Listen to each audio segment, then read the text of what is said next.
this evening. All right. So again, the vision has always been for us to be well-rounded, to be whole in every aspect of our life. That's our mantra, that's our platform. It's important, of course, most of all, to be whole and healthy spiritually. But God wants us to be whole and healthy in every aspect of our life, emotionally, financially, physically, of course, spiritually.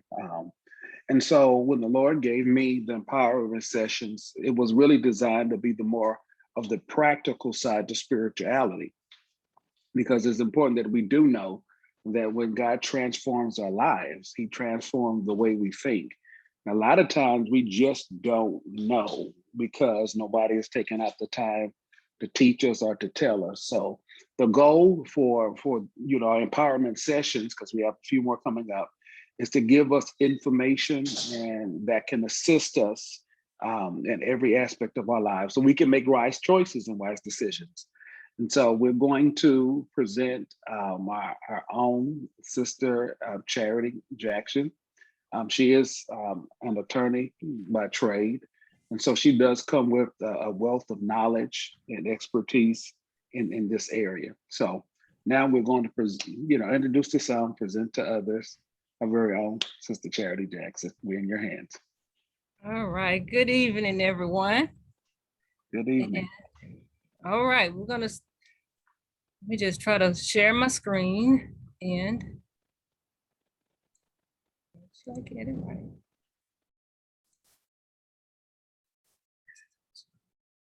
All right.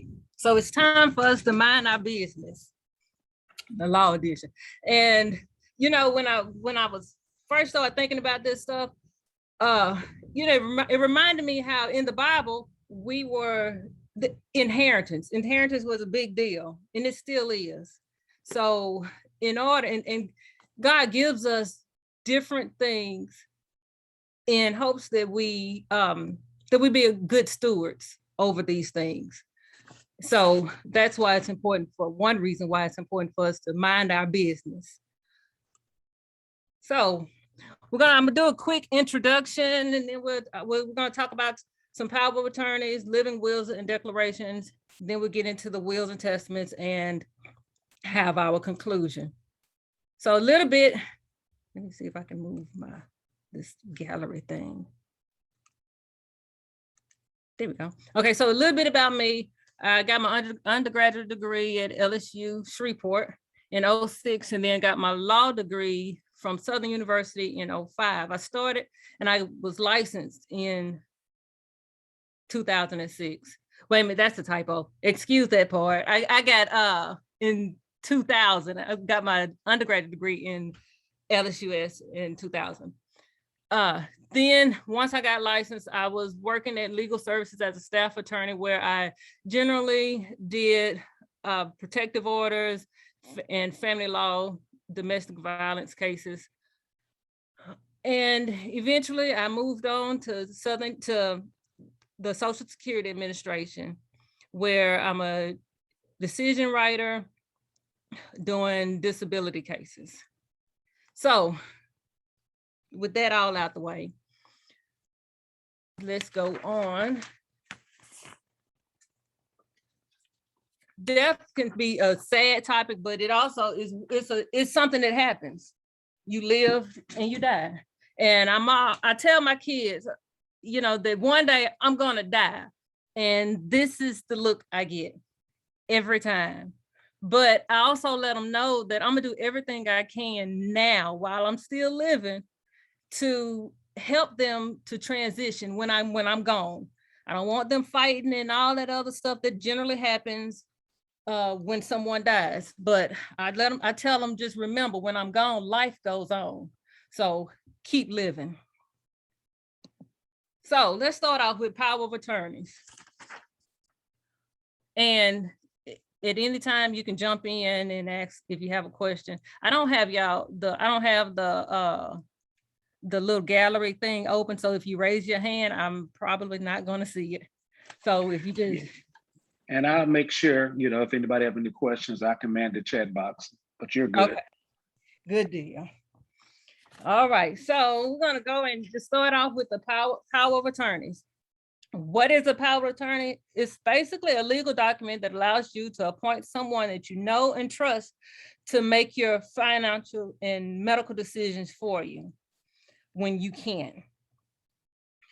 This person is referred to as an agent, and you would be then referred to as a principal. All of these powers can be granted to one person, or you can break it up to multiple people.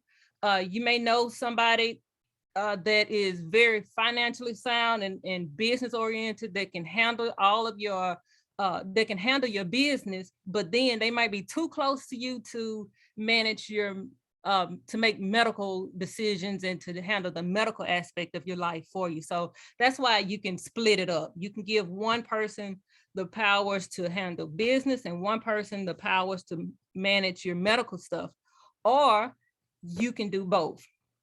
You can have one person that does everything. Why is this? Why a power of attorney? Well, if you become incapacitated without the legal document or power of attorney, then the courts will have to intervene. And this is a proceeding called an interdiction. An interdiction is where the courts come in and the courts will appoint someone to take care of your business for you. That person may be somebody you know, may not be somebody you know, but it's appointed by the courts. Maybe somebody you don't want to handle your business, but it's appointed by the courts. And going on to how the types of your power of attorney, we said it's a medical and financial. The medical covers hospitalizations, medical treatments, discussion with your providers, with medical providers, applying for Medicaid and other medical necessities. Sometimes I know some people say, well, I can already, I can talk to my mom's doctors already. Technically, you can't, not without permission of your parent, of your mom. But if you have that power of attorney, it's almost an automatic deal. So if you, let's say something happens, you have a power of attorney, and I'm gonna say of your mom, you have a power of attorney of your mom. Mom is sick now, and she's in the hospital. Generally, they may not, some doctors and nurses are very particular about who they're gonna talk to. Or let's say it's your best friend, and your friend has nobody else but you. Usually they're not going to talk to somebody, especially if you're not kin. So if you had that power of attorney, then they're more inclined to talk with you.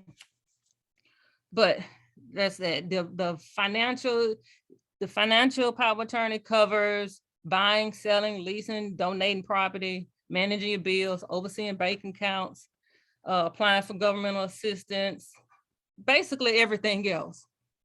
Like I said, you can have one power of attorney that covers everything. The power of attorneys, in some states, if a person is incapacitated for whatever reason, then that power of attorney ends. So what you would have to have, particularly in those states, you would have to have the power of attorney to expressly provide provisions that's, to say that if I become incapacitated, then I would like for this power of attorney to continue. That's called a durable power of attorney, which in Louisiana is default. That's a default provision. So in Louisiana, we don't necessarily have to have that language in the power of attorney because it's kind of automatic. A power of attorney will end automatically if the principal dies, or if that principal is interdicted by a court, or if the agent dies or is interdicted. It can also be revoked at any time. One of the things that I would suggest, if you have a power of attorney and you want it revoked, then you need to have another, the power of attorney is going to be written, signed by a notary and 2 witnesses. You want that revocation to also be written and signed by a notary and the 2 witnesses in the same way that the power of attorney is made, is the same way that the revocation should be made. And if you have a power of attorney, some institutions like a bank would ask that you they have a copy of it on file. If they have a power of attorney on file, you need to make sure that they have that revocation on file as well, because you don't want, if for whatever reason, if you terminating this power of attorney and you don't want this person to act on your behalf anymore, you need to make sure everybody that knows that you had that power of attorney, you need to make sure that they know that it has been revoked so that they cannot continue doing, acting on your behalf. Let's see. So that's the power of attorneys in a nutshell. Now, so we talked about the power of attorneys. Also, one other thing with the power of attorneys is that you have to be competent. You have to have the mental capacity to say, this is what I want. I want this person to act on my behalf. Now, going to the living wills. A living will is basically, it tells the doctors what you want to do with your life in a nutshell. Do you want to have prolonged life? Do you want your life prolonged by the life-sustaining treatments in the event that you become terminally ill or your condition is irreversible? The living wills, they do not have to be notarized.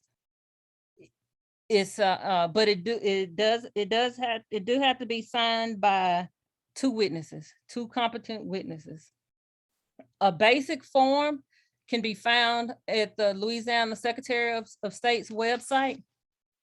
And like I said, it is a basic form. If you go to their website, sos.la.gov, you can print it out, sign it, and have the 2 witnesses to sign it, and it will be effective at any, anywhere, at any hospital or facility. The living will, the living will, like I said, that one is a statutory form that can be completed. It's not mandatory that you use a form like that. I know when you go to the doctor's office or if you're getting ready to be admitted into the hospital, they'll ask, do you have a living will? And generally, I don't have one. So of course I say no, but you can use, and I actually have a copy of the form here, but you can use this form, like this basic form, but you don't have to use this particular form. You can use a different form and add language to express more personalized preferences, such as if you want to have a delay to allow time for family members to gather, you can have language in there that talks about the continuation of certain procedures that you feel are helpful or comforting. You can also stick in the language about your organ donation. So you can actually, wait a minute. But you can actually go through and set it the way you want it. You can put in there what you want to put in there. There is also, you can have your living will registered through the state. They charge for that. It was a $20 registration fee, but with that registration, you'll get a laminated card that says that you have the declaration, and you get an ID bracelet that also says you have, that lets the people know that you have that declaration. Yeah. Ms. Charity, we have a question real quick in reference to that, if that's okay. Okay, go ahead. Let's see. So the question is, does it have to be a form, or can you just type something up? Yes, you can type something. Yes, you can type something up. Just if you type it up, and some hospitals too will already have their own form too, but you can type it up and specify how you want it and sign it in front of, have 2 witnesses to sign it, and that will be sufficient. Good question. That would be sufficient. Also, do not get the living will mixed up with the DNR, the do not resuscitate order, because a DNR does not take into account whether life-sustaining procedures could save your life. So in essence, if you have a heart attack and you go into the hospital, a DNR will, if you had a DNR and you had a heart attack, then they are not, and you code, they will not resuscitate you. It's what it say, do not resuscitate me. That's what the DNR order is. But with the living will, if you have the heart attack and whatever happens, now you are on, they will try their best to keep you alive. With the living will, they will put you on the let's say I can't even think of what is the plugs right now, when they pull the plugs. I'm trying to think of the life support. Thank you.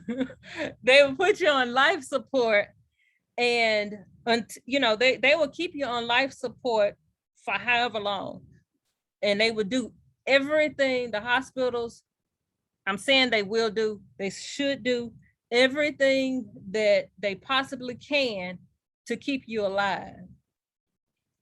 If for whatever reason you choose that you don't want all of the you don't want to be on life support for a week, or however long, that's the purpose of the living will. Without a living will, if you do not have a living will, the hospitals are supposed to do everything they can to keep you alive. So, and the living will does not become effective until there is no longer a meaningful hope of recovery, which means that your healthcare providers have exhausted reasonable means to save your life, but to no avail. Let's see, are there anything else with the living wills? Sister Charity. Yes, ma'am. Yes, I do have a question. What happens if you have a spouse or a spouse that does not have a living will, and he has a heart attack or he expires? What happens then? What's the challenges for that wife? Your spouse, and you're saying spouse, so I'm assuming we're talking about someone that is still married. Yes. So that choice then becomes onto that choice of whether or not he should stay on the life support and how long and all that good stuff. That falls on the wife, the surviving spouse. Okay. So, which is one reason why a living will may be ideal if you have family members, particularly let's say you're single and you have, or widowed or whatever, but you have kids, more than one kid. Me, for instance, I don't want to just X my husband out, but let's say he expires before me, and I have 3 kids. If without a living will, I may have one of those kids that want to go ahead and pull the plug, but the other one, it may be some that want to keep me on for 10 years on life support. So with the living will, I can dictate, no, leave me on for 24 hours, come say your goodbyes and let me go. So that's one of the that may be one of the benefits of having a living will. You take that choice out of your loved ones. You don't put that on them. Okay, so your family's gonna have so you as a spouse gonna have a hard time if something happened to the husband and he doesn't have a living will. Who has to say so? I mean, what happens then? You as the spouse will make that determination, because they go with, you look at the spouse, the surviving spouse will have to make that call. Okay. And okay. Yeah. And then if it's no spouse, then the kids will but then but then that spouse has to show proof for so many years of marriage, right? As long as if you're not divorced, mm-hmm. then it's just it's the spouse, period. Because if you got married, if you got married today and he dies tomorrow, that's in your hand. You have to make that call. I say die, but if he's on life support tomorrow, mm-hmm. then it's up to you, because you're the surviving spouse. Now, okay. Yeah, I have not heard of anybody questioning any facilities, the hospital administration. I hadn't heard of them question the validity of the marriage, or how long, or that type of stuff.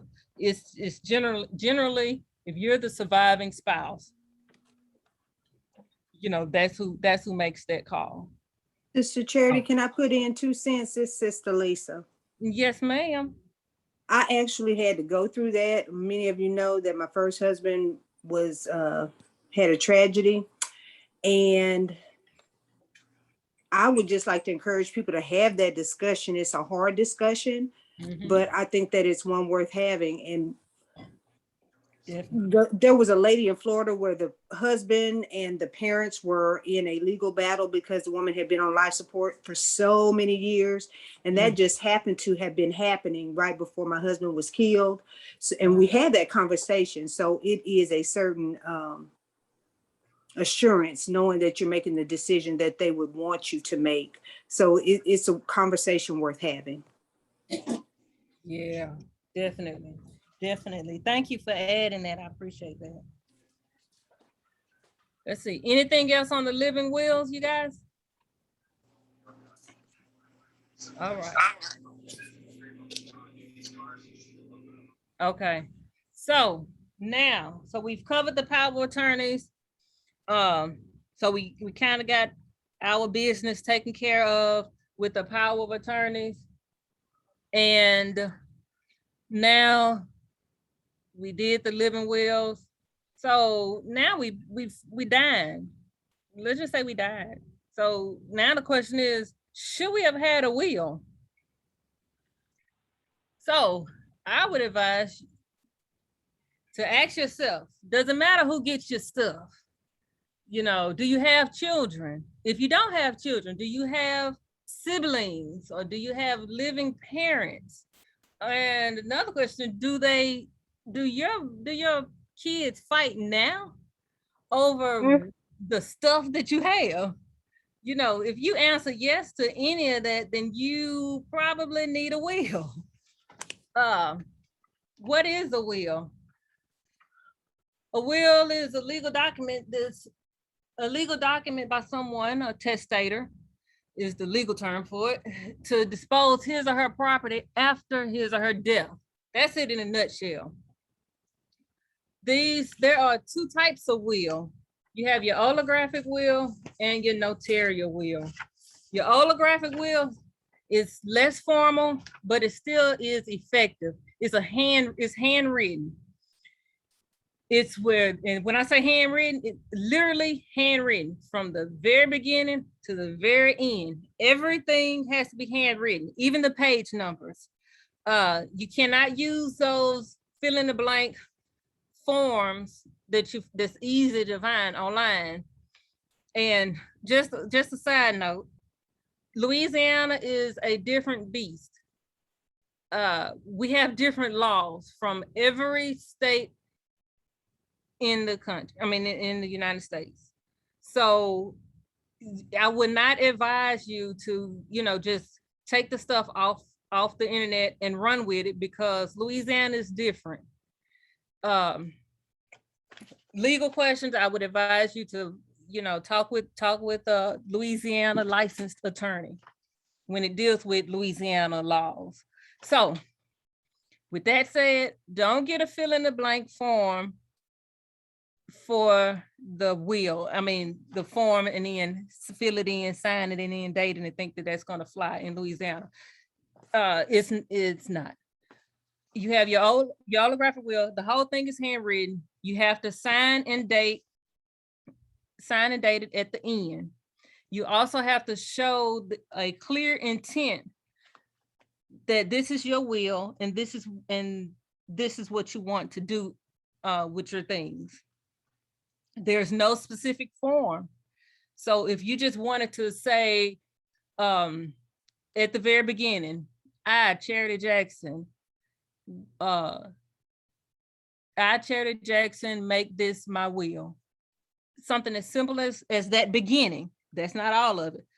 Then you want to clearly state, I want to leave my house at this address to John. You have to specifically state so that whoever's reading it know that this is what I want to do. And it does not have to be in that fancy cursive handwriting.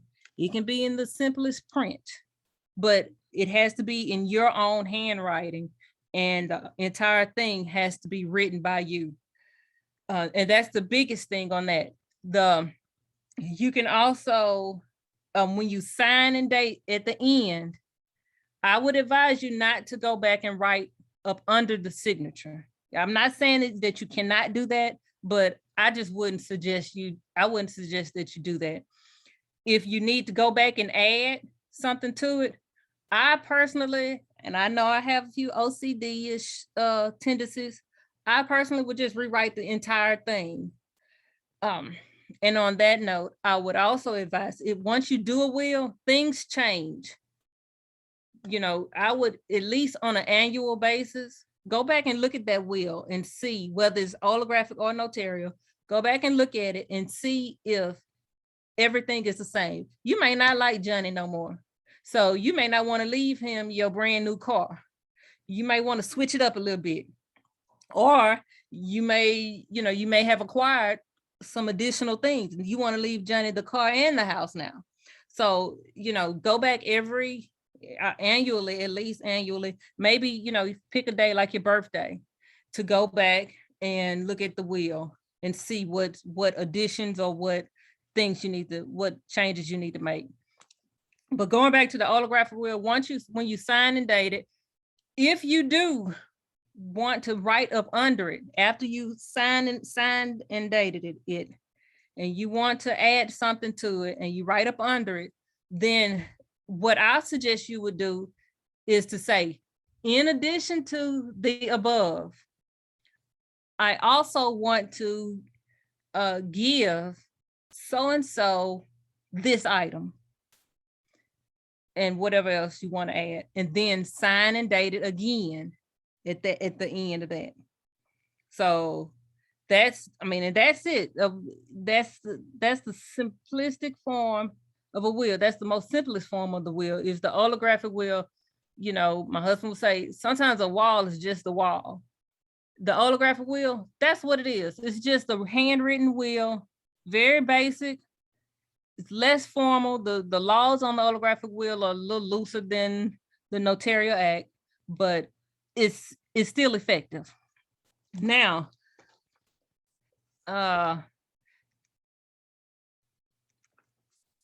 wait, I clicked open the thing. Bullet or fine, because with the holographic will, it's no real form. It's no specific form. So yes, you can say, I leave to I leave to Michael Jackson Jr.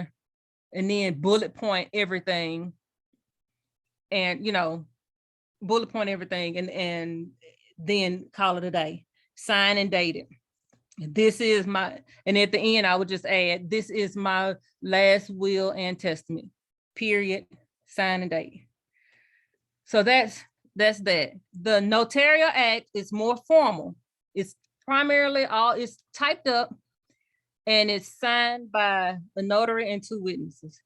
Now that the notarial will has different requirements based on 5 different categories of the conditions of the testator.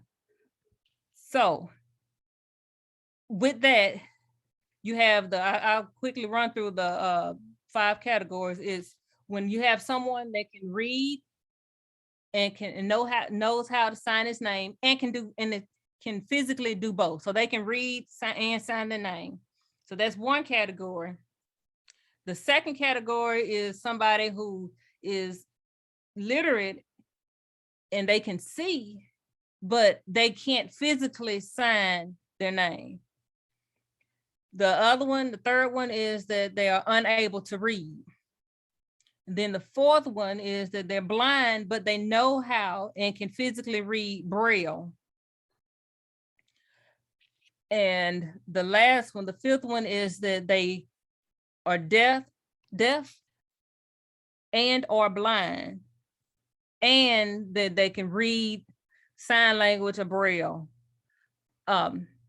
Now, with each one of those 5 different categories, there's a special paragraph that you have to put in each one. For instance, the one that is unable to read, there's a paragraph that says in there that this will has been read to me.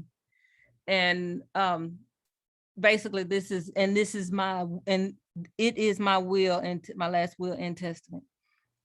But going on, the most of the wills will fall upon the first category where the person can read and sign his or her name.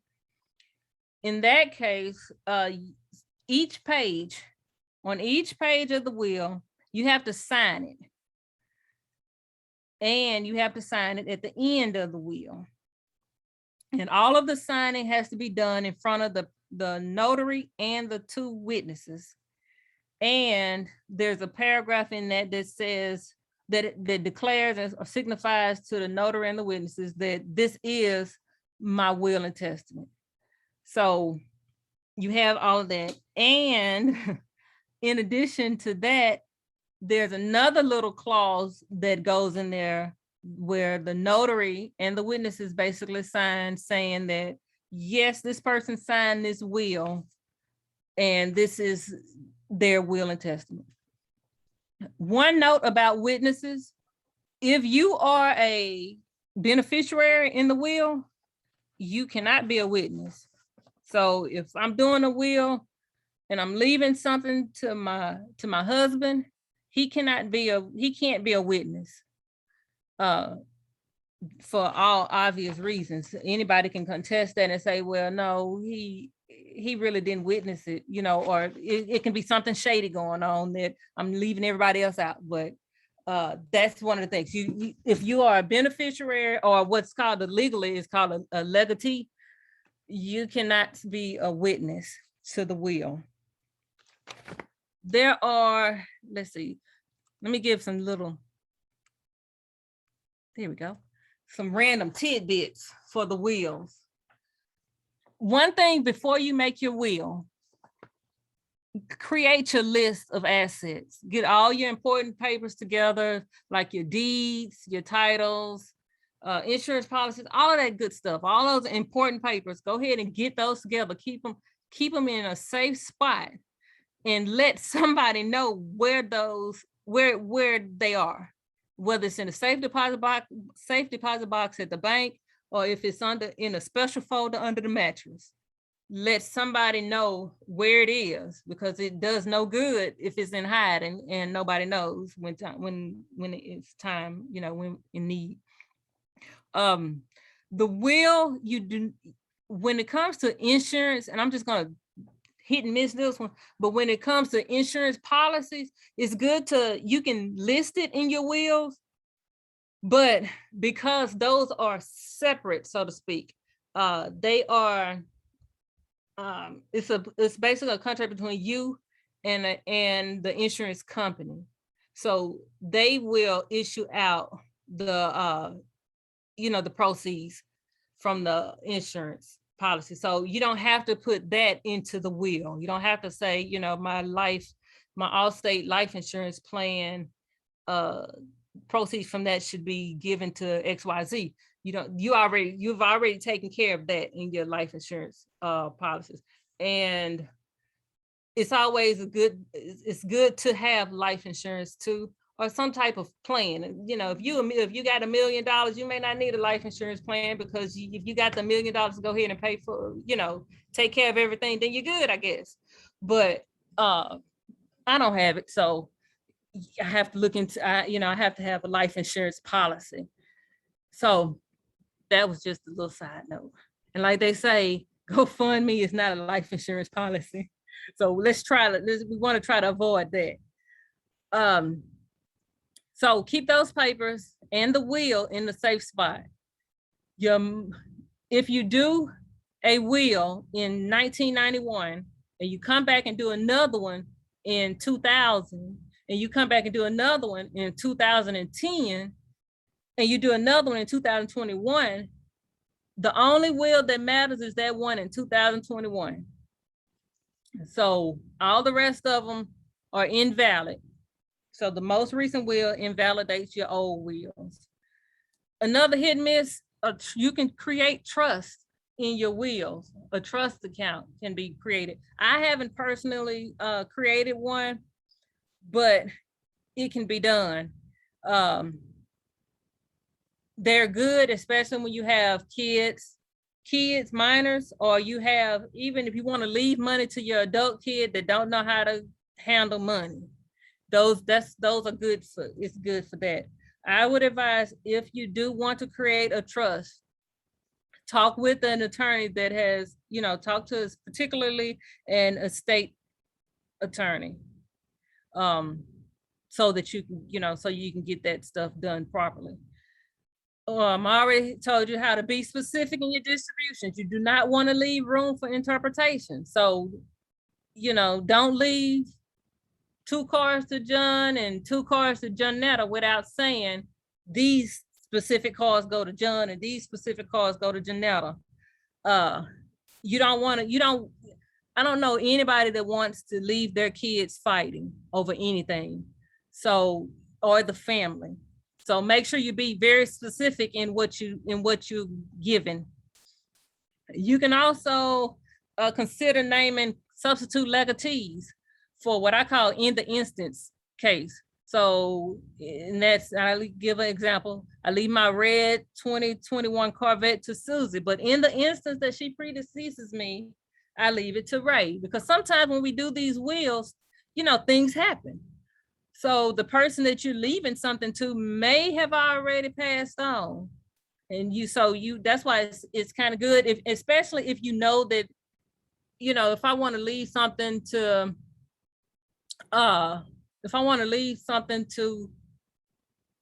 my mother, then, and I know, she may be up in age and she may not be able to enjoy it for a long period of time or something, or, if I know that she's up in age and, you may want to do a substitute legatee. I may want to do a substitute legatee for her, for just in case, she goes.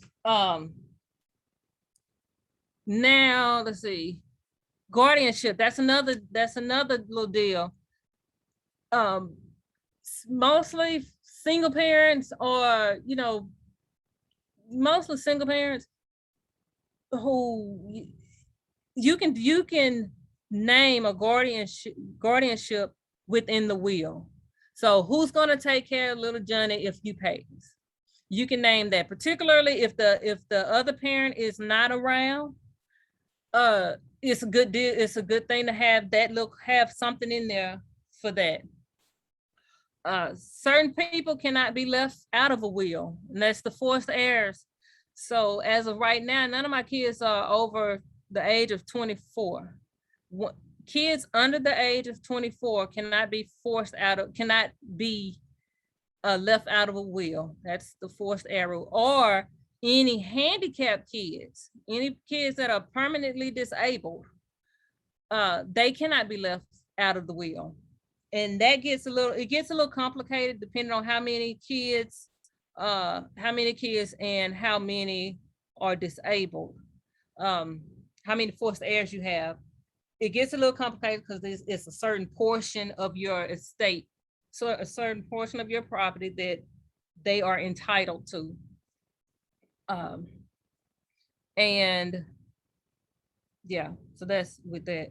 The community property stuff is a little different in that in Louisiana, if I'm married, so if I died and I left my kids, I can only leave my kids a half interest of my community property, because the other half is not mine to give, it's my husband's.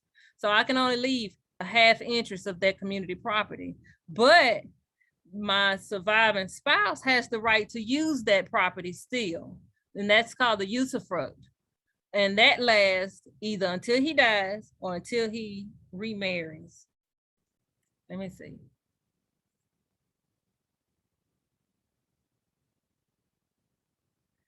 Okay, going back up, when we're talking about the forced heirs, going back and kind of hitting that real quick. Disabled is basically, disabled is, in a nutshell, someone who is unable to mentally or physically tend to themselves, basically. Going back to the heart attack stuff. If somebody had a heart attack and I'm no longer able to do anything, I'm gonna say a stroke, because I know I have personal experience with, a family member that had a stroke, and she was no longer able to do anything, walk, feed herself, dress herself, all of that stuff. So if you are unable to perform your daily activities of living and need someone to care for you, then that's basically you're disabled. Okay. So with that being said, let me see. I gave a little nutshell, little tidbits for wills. Do y'all have any questions at this point for wills? Because I'm pretty much wrapping it up at this point. I have a question, and my kids are adults, but I'm just curious on the guardianship factor. If you're a single parent and you say, I want to leave my kids to charity and Michael Jackson, and I didn't discuss it with you, what I saw your eyes. I mean, how does that go? I mean, do they have to accept guardianship and then say, well, I'm turning them over to the state, or how does that work? Well, in theory, of course, you're gonna want to talk to them, let the people know that, if something happens to me, I'm giving you my kids, but if they decide, if they just for whatever reasons don't want to do it, then it's not really forced upon them. It's one of those things where, I guess they would have to do some soul searching for one. Me and Michael would have to do some soul searching for one to, what's going to happen to them then. And if, generally speaking, if they're small, the states will get involved. And if they're small, the states will get involved, and they'll basically go into the system to, I guess, and that's where the states, I guess, will go in and do their next, their protocol, their next of kin, find who's the next of kin and go from there. And then, foster care and all that good stuff, which also kind of reminded me that if part of your, sometimes wills you know, sometimes there's instances where it's not 100% perfect. And if there is say for instance, you left something to someone that, let's say you left something to somebody that has already died, but at the time the will was created, they was living, of course.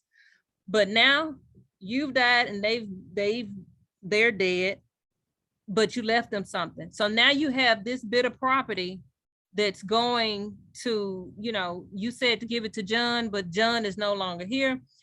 The state laws will kick in for that particular piece of property. So and it'll act as if the state laws of intestate, basically, when you don't have a will. So when you don't have a will, real quick, when you don't have a will, your property will go first. They'll look to the kids. If you have kids, they will split it up evenly through to the kids. After the kids, they will, if you don't have kids, or if the kids are deceased, they will go, that child's property will go down to essentially your grandchild. After that, if you don't have kids, then it'll go from the kids to their kids and their kids, so on and so forth. Then if you don't have the kids line, then it goes out to your sisters and brothers, and your parents will have that usufruct then over that property, over your property. So it goes to your sisters and brothers. If you don't have sisters and brothers, if they're not alive, it'll go down to your nieces and nephews and their kids, which your parents having the right to use the property. Then if you don't have nieces and nephews, then it'll go to your parents. It'll go to your parents then. Your spouse, under the state law, your spouse is pretty much the last to get stuff. Don't ask me why, it's just kind of the way it is. If you don't have your parents, then it'll go to your spouses. So now don't ask me how the guardianship question led me to that, but it just did. Let's see. Any other questions? I answered your question, right, Sister Lisa? Yes, ma'am. Thank you. Okay. Any other questions? Okay. So now in conclusions, there are a variety of options available to help you manage your health, financials, personal affairs, and estate. We've talked about the power of attorneys that are established while you are competent and last through your incompetency and ends at death. We've also talked about the living wills, which are effective literally on your deathbed. Lastly, we talked about distributing your property after death by way of wills. Now, this information was here to just scratch the surface. Please, please, please consult a state attorney for more specific legal advice or representation. And you can always talk with an attorney for any of your estate planning things, but just I would make sure it's in the estate attorney. So you talk to you, make sure, and y'all, dying is a part of living. So make sure you have these discussions with your family members, how you want to die. I mean, not really how you want to die, what you want to happen when you die. And, even, with the living wills, how you want to die. It's an important question. I mean, it's an important topic that people need to talk about and not be afraid to talk about it. I talk about it with my kids. And I let them know, when I'm gone, I want y'all to live it up. Handle your business though. Because I'm not leaving no inheritance for them just to burn through it. I want them to build on it so that they can leave an inheritance. And their response, that's it. It's time to party. So it's, you do what you can and everything else gonna fall in place. So that's it. That's all I have. Thank you guys for listening. I really appreciate you guys. That was awesome. Awesome. Give her a round of applause. This is this was really, really, really good. And I'm excited for the simple fact that this gives us information to be able to use wisdom. And so we do have some other empowerment sessions coming up. If you have a particular topic that you want us to discuss, we did this maybe 2 years ago in 2019, I remember, but we're probably going to bring somebody back to talk about life insurance because that's an important topic as well. So, so we got all other topics that we're trying to bring in. So if you have any ideas, any recommendations, or if you're open to even teach an empowerment session because of a particular expertise, please, please, please let me know. And of course, last but not least, we're definitely going to do something in reference to money and money management and stewardship as well. So let's give Sister Charity another round of applause. This is awesome. The blessing about this is that we have recorded it, and it is recorded, and it will go up on our YouTube, and it's going to be also a part of our app as well. And so the blessing is we can't get the word out. And for some of our members, our friends of the ministry, for whatever reason, they were not able to make it, we can still get the information to them. So great, great, great job. So just a few quick announcements. Just this Friday, we will be having our Friday night prayer. And so if you have any prayer requests, to make sure you send the prayer request. The good thing is, believe it or not, you all, in the church text group, that you all receive those messages. If you type pray, you will actually receive a electronic prayer card that you can, of course, give us your requests, and we're going to be we will be laying out in prayer. So it will be virtual as well, because we do have members and even friends of the ministry that don't live in Shreveport. And so we want to make sure that they have access to the prayer as well. And so with that, and actually, so next week will be our Christian education. And, we're continuing the series of Bible basics, and we're going to be talking about the doctrine of God. And so, of course, we do believe there is a God, but we're going to talk about the different expressions. We're going to use the scripture as well to, validate, the existence of God. So it's going to be a really, really good lesson. And so if you have a prayer request, you have anything on your heart and your mind, just put it on your heart, and we're going to do our benediction at this time. Let's bow our heads. Dear gracious Father, we just thank you for all your blessings. We thank you for your loving kindness and your tender mercies. We thank you for this powerful lesson. We thank God that we want to have life and life more abundantly, but we also want to be a blessing even in our death. We want to handle our business. We want to leave an inheritance. And so, God, we thank you for this information. And we thank you for people in the ministry with the gifts and talents, with the knowledge to help us as believers to be more prepared and equipped. Dear Father, touch everyone on the sound of my voice, whatever their prayer request is, whatever their challenge is, whatever they have before the heavens. God, we stand in agreement. In Jesus' precious name, we pray. Amen.